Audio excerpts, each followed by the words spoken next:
Now, the protest gained momentum through social media exposure and word of mouth. There wasn't a national body or organization behind it, but in comparison with previous large protests, do you think that this will make any difference to the status quo? Mr. Leopold, let me come to you first.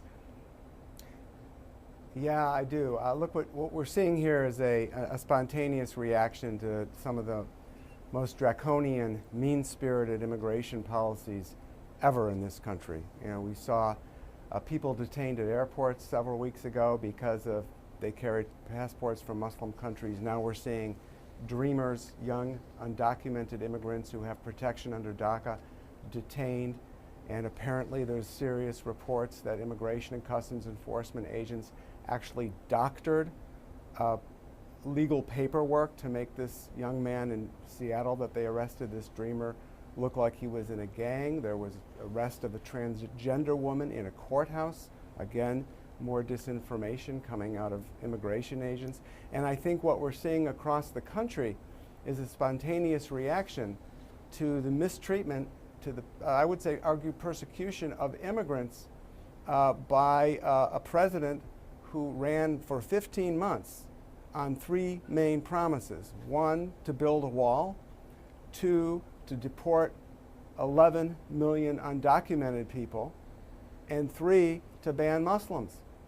And this is not, America is much better than this. And that's what I think we're seeing when you see a day without immigrants, a social, spontaneous reaction to this sort of behavior. Now, Mr. Nee, there have been mixed responses to this day's protest. For instance, on Twitter, there is this message by Tumblr Isn't Facts, which says a day without immigrants would be horrible. A day without illegal immigrants would be following the law.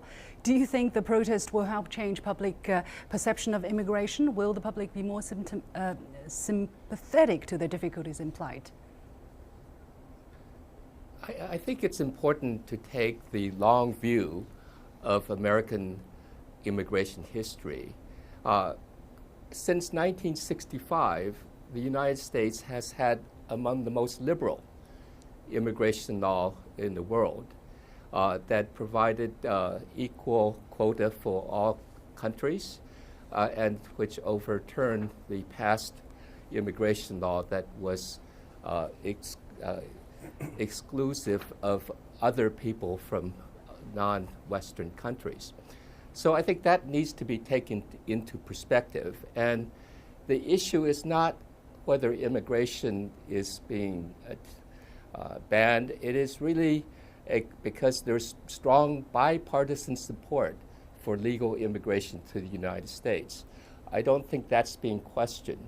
What is being questioned is much more focused, the question of illegal immigration or undocumented immigration, and specific questions about temporary bans. So I do think that it's important to take the broader picture and to see this as a period where the United States is rethinking but not abandoning a liberal immigration policy.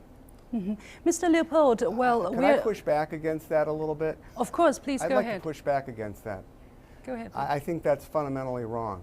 This is not about looking back to 1965. This is about living in a global economy where we have a president who, in the last major speech on immigration before he was elected in Phoenix, Arizona, after he met with President Peña Nieto of Mexico, offered perhaps the most draconian vision of immigration ever. And in that speech in Phoenix, Arizona in August, he talked about bringing legal immigration to historic lows. This is a president who has surrounded himself by the likes of a man named Stephen Miller, a doctrinaire nativist. He has surrounded himself by Stephen Bannon, who has an affinity for white nationalists like the alt-right white supremacist group. He has appointed an attorney general who made a name for himself as an anti-immigrant doctrinaire in the Senate, probably the most anti-immigrant senator ever, and who now has tremendous control over the immigration administrative courts. This is not about looking back I'd like to 1965. To push back on this. This is about again. Hang on, let me finish. Let me finish, Professor, and then I'll let you talk, okay? This is about looking forward. This is about people who need to, this is about a badly outdated immigration system and people who are being locked up today because of Donald Trump's bigotry and racism. Mr. Nee, go ahead. yes, please go ahead. I think it's very important to keep the tone of your language calmer, because if you overstate the case, I think there's more damage done by that. It's important to keep in mind that this is a limited rethinking of aspects of American immigration. And the broader picture is that this is a period of greater openness than in the past, and that I don't see the type of closure that you are talking about being discussed. Certainly, there has been a long history of nativism in American immigration policy that has been longer than this period of openness since the 1965 Immigration Act. And I do not think that nativism has ever been eliminated in American response to large volume immigration. It's always there to some extent. But what surprises me is that it's Victor, relatively moderate compared to past periods of nativism. No, Go ahead, with Leopold. respect, that's I just think not you're correct. wrong. I mean, you talk about... I'm a scholar of hang on, immigration. Go ahead, Mr. Leopold. I don't doubt your scholarship, and I respect your scholarship, but that doesn't mean you get to make up your own facts. And when you talk about overstating things, maybe we should talk about the president. Maybe we should talk about the president talking about banning Muslims or his aggressive bigotry. And maybe we should talk about being calmer. The previous segment talked about, it was about a president who talks about fake news. And when you want to talk about being calmer about immigration, maybe we should talk to the transgender woman in this country the other night who was arrested in a courthouse, and then immigration agents later on gave a sworn affidavit saying that they arrested her outside. Maybe we should talk about the young dreamer in Seattle who has been arrested, and immigration agents apparently falsified documents to claim he was a member of a gang. This is not about looking back and saying, oh, we need to be more calm. This is about the fundamental, this is about the American Constitution. This is about the fundamental soul of America and who we are going to be. Mr. We are in a Nee, very yes. dangerous situation right now in this country. Mr. Nee, would you like to come back to that again, or shall we move on to the next topic if we have any Yes, time I left? would like to come back to Please, it. briefly. I'm a professor at Cornell University, and I've been on the faculty since 1977. And let me tell you that in my classrooms, we have a very diverse student body. And many of the students come from immigrant background, from a wide array of countries.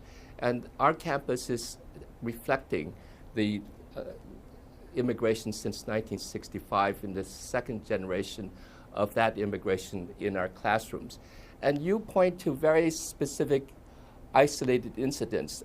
The mainstream America has changed. New York City has changed. These are not isolated Cornell incidents, University Professor. They arrested upstate New York, 680 has people changed. over the weekend. Do not negate the progress we have made. Do not interrupt me, because you're negating the progress we've made, and that, I think, is not constructive at all. Well, gentlemen, I believe we can go on and on about this topic. Indeed, a very interesting one. Should we put labels on things? Should we really look at things with nuances? I would love to continue this discussion, but we have to leave it there for today.